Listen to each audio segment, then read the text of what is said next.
Yeah, I know we just talked about Genex cards literally a day ago, but the buyouts went so much further beyond, it's actually crazy. Smash the crap out of that subscribe button so you guys don't miss out on more awesome content. Yes, we still have some of the Age of Overlords. You can get the SP Little Knight and the Diabell Star Field Center bundle. It's 2 different field centers for your use. I will leave a link down below so you can grab yours today.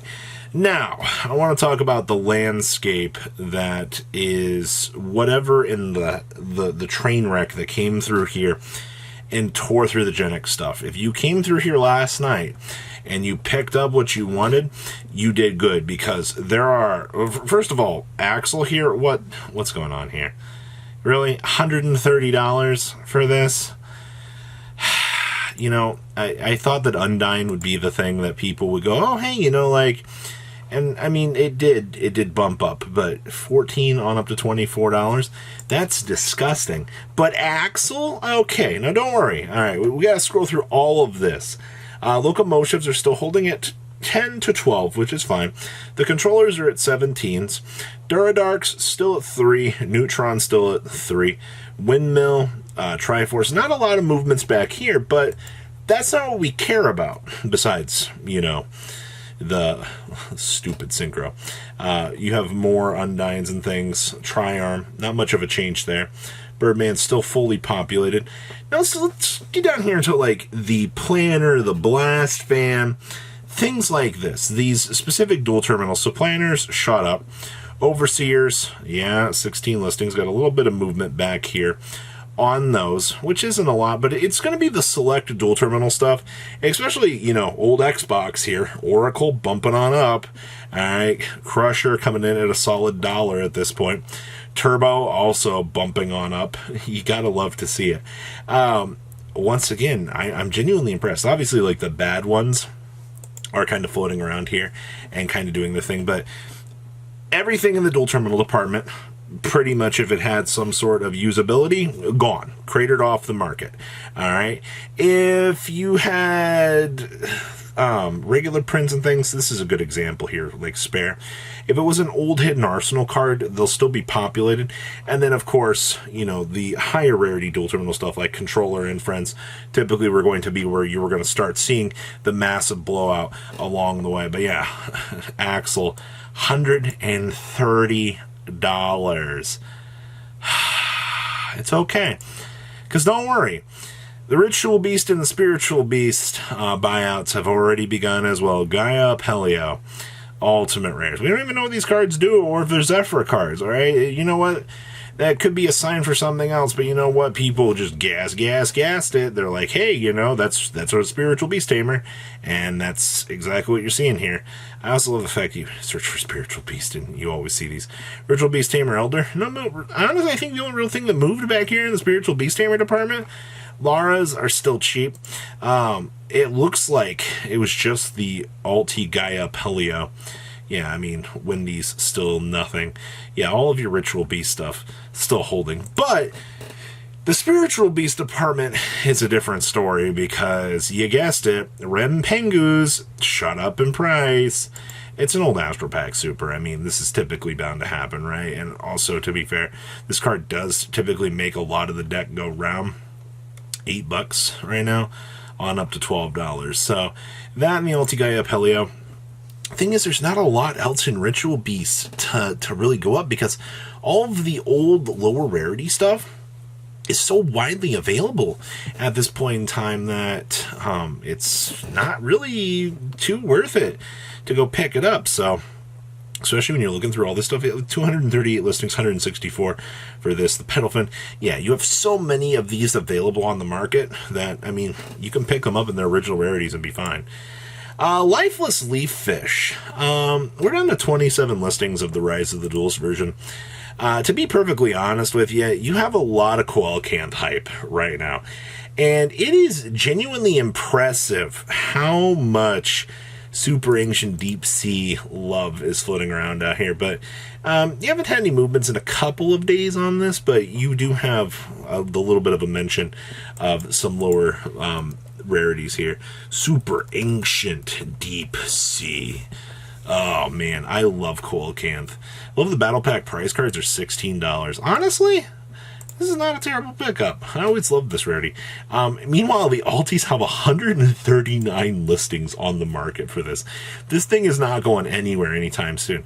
Though those first editions are dummy expensive. I see that we did see some light play first move today. Honestly, if I was to go after this, I would probably be picking up the battle pack price cards. Yeah, 42 to 49 on up to $50.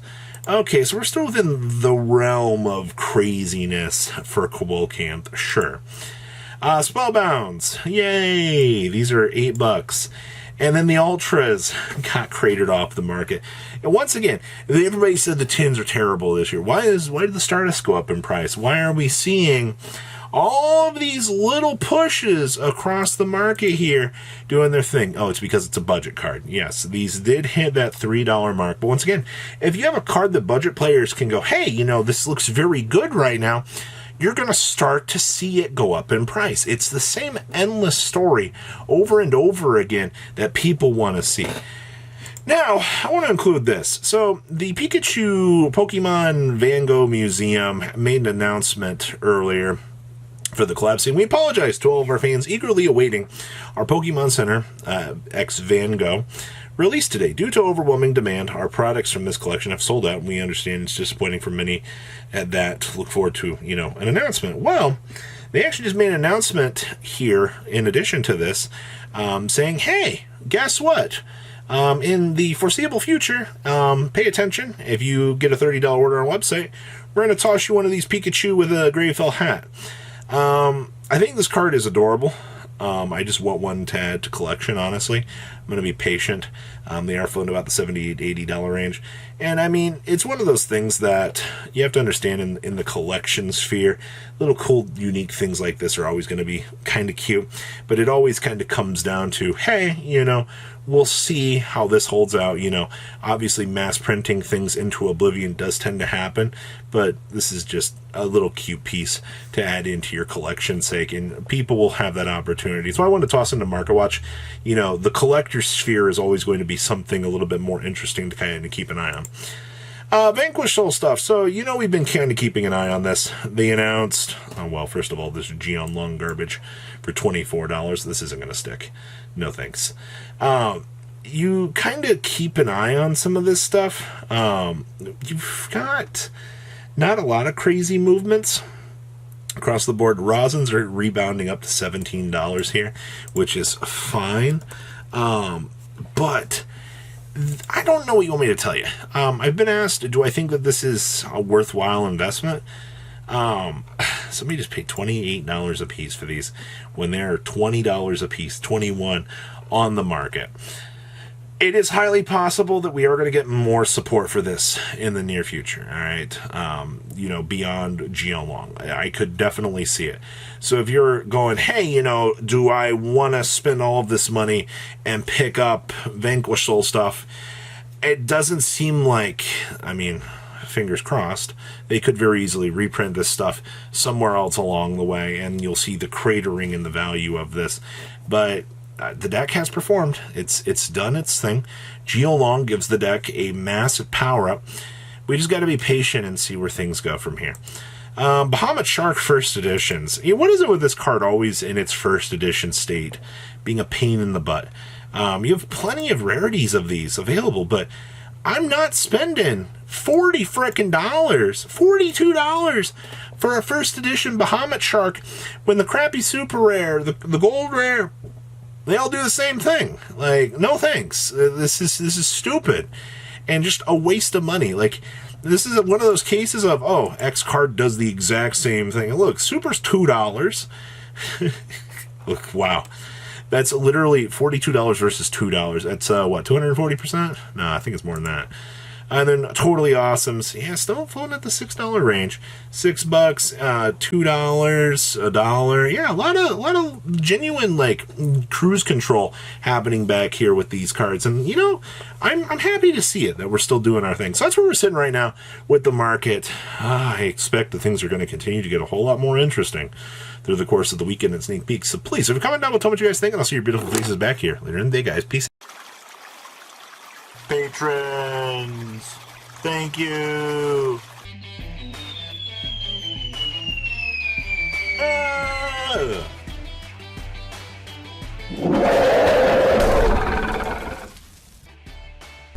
Thank you so much for watching. Check out these other videos.